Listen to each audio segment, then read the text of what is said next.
Gəl traktoru vur, sən dağda hara gedirsən bu Bakını? Hə, gəl dağda biz ilə razıyıq. Sonra gələcək nəsil gəlir, mənim nəvəm, nəticəm, qalsam.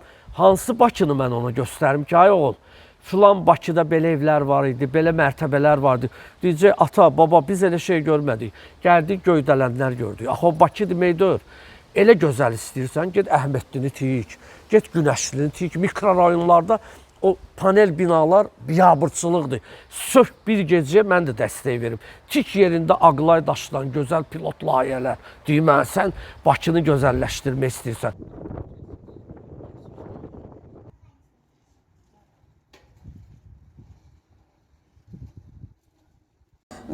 Zahid Oruc Milli Məclisin deputatıdır, o gün bir müsahibə verirdi. Deyirdi, Qış Parkında xalqla dövlət arasında narazılıq yarandı və dövlətimiz nə qədər dəfələrlə cərimələndi.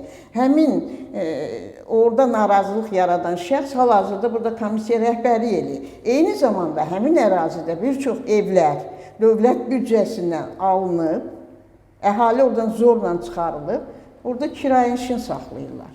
Sual yaranır.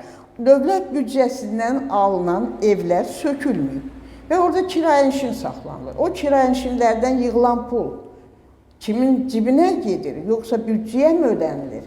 Biz də evlərimizin aqibəti kiminsə cibinə gəlir mənbəyi olmayacağına əmin deyilik. Videolarımızı vaxtında izləmək üçün Baku Times şəbəkəsinə abunə olub bildirimləri açmağı unutmayın.